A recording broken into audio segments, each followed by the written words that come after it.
Yackin Wit Yoni. We're going to recap Bucks Hornets and preview Bulls Pacers, plus the new edition of True or False and the debut of Yanni on the Town. That's all right now on Yackin Wit Yoni.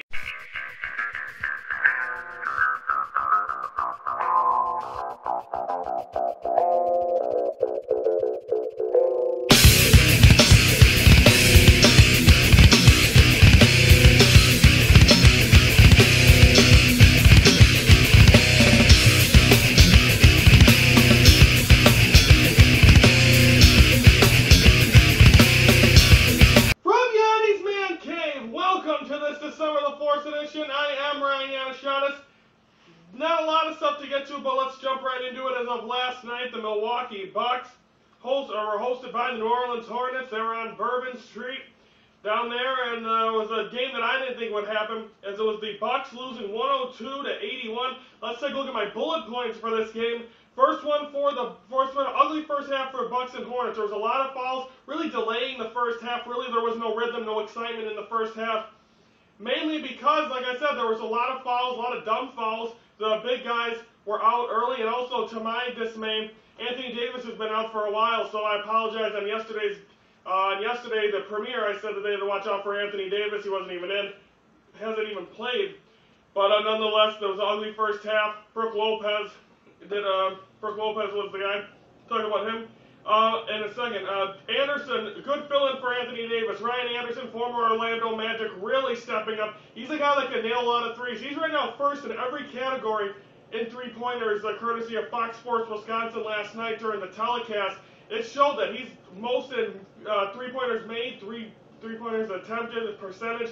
So he's really nailing it in there, and I think he did a very good job with the Orlando Magic, but when you're on a team like the New Orleans Hornets that isn't really going anywhere, don't have a fan base, I think it's really tough for you to get noticed, but nonetheless, he's on a team that really he's very young. They even have Eric Gordon, who hasn't even played yet this year, but nonetheless, it is a good, but Ryan Anderson did a great job and was one of the key victors. And then my final key, move over, Brook, meaning Brook Lopez, the older, more popular brother with the New Jersey Nets. I'm not sure if he's older, or now it's the Brooklyn Nets, but now it's Robin Lopez, who's been in, with the Phoenix Suns, now with the New Orleans Hornets, and he had a game last night. He's the one with the afro.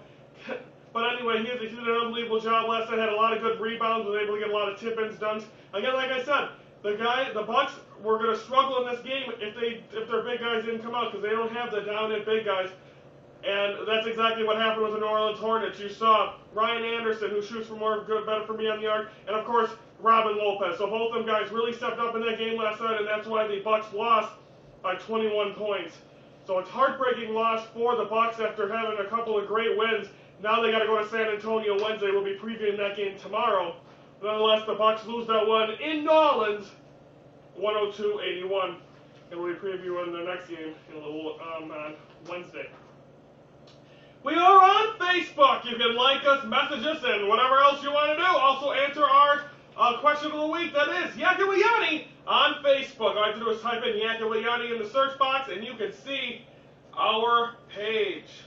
I was posting it a couple days, and it wasn't actually published, so no one could see it. It was finally up there. Got some likes today. Good to see that. Now it is time for we did this on our old show, bringing it back here today. Here's the newest edition of True or False. This is where I will ask, I'll say 3 statements if you're just the first time you're watching the program. If you're how I do it is I'll say a statement and I will tell you if it is true or false. This time it's about the Bulls and the Bucks. Bulls will add another guard. I'm going to say false. I think as of right now they have too many guards, and I think they need to wait for Derrick Rose. Kirk Hinrich and Nate Robinson. Kirk Hinrich has had an injury, but nothing to the point where he's going to be out for a long time. So I think there's nothing you have to worry about there. Nate Robinson's been able to hold up his end of the bargain, so I think nonetheless, I don't think they need another guard. Just wait till Derrick Rose comes back. And also you got Marcus Teague as well. So I'm going to say, I think I had false up there. Oh no, that was right. Sorry, mind fart. So yes, I do not think they will add another guard. Will the Bucks add a center? I'm going to say true. I'm not really sure about this, but I think they do need to add one. They're in dire need of it, and it proved last night against a New Orleans Hornets team that isn't very good. and you lose because of their big guys. If you have big guys that are able to dig down there and stop them, they don't have that many big guys on this team. Their shiners are pretty much Brandon Jennings, Monte Ellis, and Larry Sanders as of late. None of them guys being big guys. So I think they need to add a center, whether it's a trade. I think they need to add somebody if this team wants to be competitive, if this team wants to do something. But I'm really thinking that they're going to have to really got to get something going, and hopefully that is soon for Milwaukee. Final one, Bucks and Bulls will meet in the playoffs. False. I think both these teams are going to be in the bottom tier, which means they'll not really have a chance to play. I don't think one of them teams, I don't think will make it through the first round. Will it be the Bulls? Will it be the Bucks? I don't think the Bucks have made it past the first round in a long time. But I still think they're both two good teams, but I think they're going to both be in the bottom of the conference. So I don't think they're going to get a chance to meet in the playoffs. So I'm going to say no to that. So Bulls will add another guard. I said false. Bucks will add a center. I said true. Bucks and Bulls will meet in the playoffs. I said false. That is the newest edition of True or False. We have it once a week. It used to be on Tuesdays on the Yackin and Max show. It is on here Tuesdays as well. Where is the one place to watch all Yackin Wit Yoni programming? It is on our home of YouTube. You can watch all episodes plus the best of at the end of every week. That's Yackin Wit Yoni on its home of YouTube. Now, this is a new. We added a couple of new segments here to the new Yackin Wit Yoni show. So kind of the name ain't rolling off the tongue yet, but still, it's called Yoni on the Town, where I go on the town and kind of see some new things. I've already filmed 2 of them. I'm going to try to air them once the first Tuesday of each month. So the next first Tuesday of January is actually New Year's Day. We won't be on. But I'll try to maybe possibly get 2 on this month, so we'll see what happens. But this one was I was out on Thanksgiving night, technically Black Friday, where all craziness happens, and I went into a couple of Walmarts, checked out kind of the local area. And here's my first edition of Yoni on the Town. Hi, I'm here in Walmart in Pleasant Prairie, and this is my newest edition of Yoni on the Town, and we're here on Black Friday. Let's see what kind of mayhem we can get in. Does he not want to meet me? I don't even know who I was.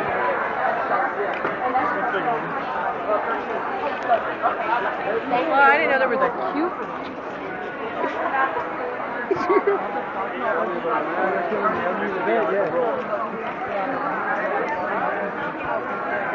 Oh, yeah. And a lot.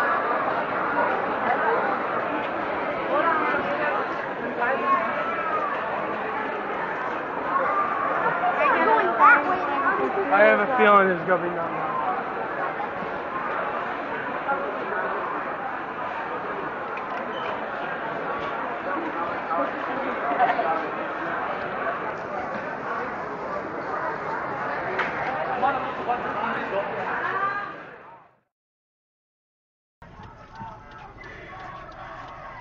What channel is that? 12. Come on! Here, stick that out the window and read the whole thing, like show the whole line. Oh my god, people are camping.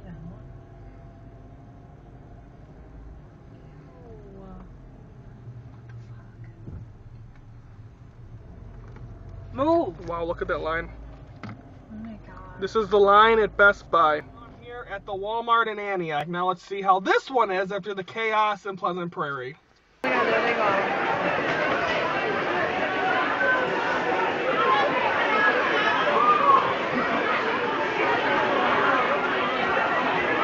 And they are.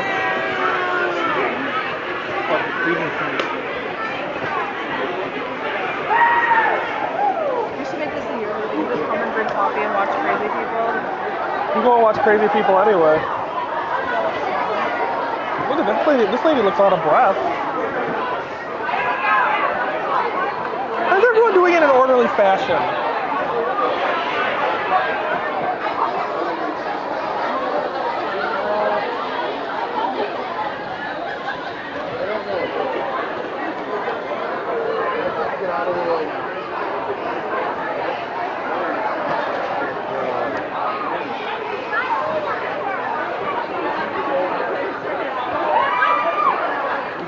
Was it 10 o'clock when they did that?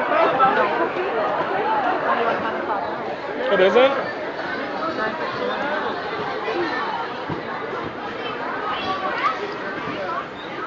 Can I get in trouble for this or no?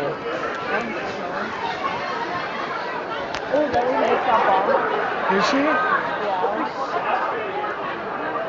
Yeah. Alright, The first edition of the Yanni on the town. Of course, it was Black Friday. It was crazy. What else would you expect? A lot more crazy in Antioch than it was in Pleasant Prairie. But glad you all could be a part of it. We'll see what we have in store next time. Guest analysts on Yackin Wit Yoni, either via phone or be in studio. Just email me at yackinwityoni@yahoo.com or on Facebook. We will work something out. I'd love to have some people, some guest analysts in here. Oh, it can't always be me. Used to have a Brandon by my side. But I'd love to have some new people, so please don't hesitate. I'm welcome to everything, whether it's phone chat or whether it is to be in studio. We do tape these during the day. A lot of times it's busy to do that, so we can try to work something out, like I said. Now it's time to preview Bulls-Pacers, which is tonight from the United Center. That game for the Bulls, I believe, is on WGN. But nonetheless, the Bulls, I think this is a big game for them. This is another game they have to prove. Danny Granger, this is a younger team. This is a team that I think has lost a little bit. They're still competitive, but I think when you also look at it, they don't have, I believe Robert Hibbert is still on there. They have, they have good guys. They have Hibbert, they have Danny Granger. Them are the two guys on this team. This is a team a couple years ago, or even last year, were starting to be known as a competitive team in the playoffs. They were able to get in there. Tyler Hansborough as well. So I think this is a young team. I think the Bulls will be able to take advantage of them. The Bulls have always had the edge on the Pacers, but will they be able to tonight? I think what they're going to have to do is also show off Luol Deng, like I said on the key over the weekend. Luol dangerous is what he needs to continue to be until he needs to hold up the fort. Him, Noah, Boozer, the veterans on this team need to hold it up till Derrick Rose comes back. I think they can do that. They're not at a hard part of their schedule right now. They do see the Miami Heat early on in January, but that game I don't even want to watch. That's going to be a shellacking. But nonetheless, I think it's going to be the Bulls need to win games when they're at home and facing teams that they should be able to beat. So I think this should be a big game for the Bulls. Like I said, I think Luol Deng has to hold down the fort. Hopefully he'll be able to do that. And again, stop Danny Granger. I was talking all about spewing about Anthony Davis last night. He ain't in there, but I believe Danny Granger will be in there tonight for the Indiana Pacers. If you want to sponsor Yackin Wit Yoni, email us at yackinwityoni@yahoo.com and we will work it out. That is sponsoring Yackin Wit Yoni. As you can see, still taped off. We're hoping by the end of the week we can get this taken care of, and possibly Monday we'll have that logo revealed. It's also on our intro video. Trying to block it out as much as we can, but it is hard. You can still see it. It'd be hard not to notice condolences out to the Perkins and Belcher families after the tragic incident between defenseman Javon Belcher after committing a murder-suicide on Saturday morning. He was a lineman for the Kansas City Chiefs, shot his girlfriend, and then killed himself in front of his coach, Romeo Crennel, general manager, and linebackers coach. So condolences go out to that whole family, to the family of them. Now, the tragic thing about this whole thing is now there's a 3-month-old baby who, again, does not have a mother or a father, and that's going to be a tough thing to figure out. But tragic loss. Great job by the Chiefs to be able to come back and win that, or to win that game on Sunday. Just a great job overall. Also, I'd like to congratulate Jim Deshaies, the former voice and pitcher of the Houston Astros, as he is named the Chicago Cubs TV analyst. He'll be with Len Casper, so it'll be now instead of Len and Bob, it'll be Len and JD. Should be fun. Always listen to him every time I get. Now I'll get to hear him some more, as he'll be there for, as far as I know, 162. Now it's time for Brandon, well, not anymore, but it's time for predictions. Let's kick this off. Yesterday when 0-1 thought the Bucks would handle the Hornets. They didn't play well at all. Tonight, both Pacers from the United Center. I'm feeling confident with the Bulls. I'm going to go Bulls on this one. So I pick Bulls over Pacers tonight. Preview for tomorrow, we're going to recap Bulls Pacers, plus preview Bulls Cavs Bucks Spurs, doubleheader tomorrow. And as well as we're going to show the premiere of Cage Talk here on Yackin Wit Yoni and the Thinking Chair. I'll be venting a little bit about the MLB Hall of Fame and the people that were on the ballot. So that is all coming up tomorrow. That is going to wrap things up for this December, the 4th edition of Yackin Wit Yoni. I'm Randy Anashada saying thank you for watching Yackin Wit Yoni. Don't forget, this is one guy, one show, enough said.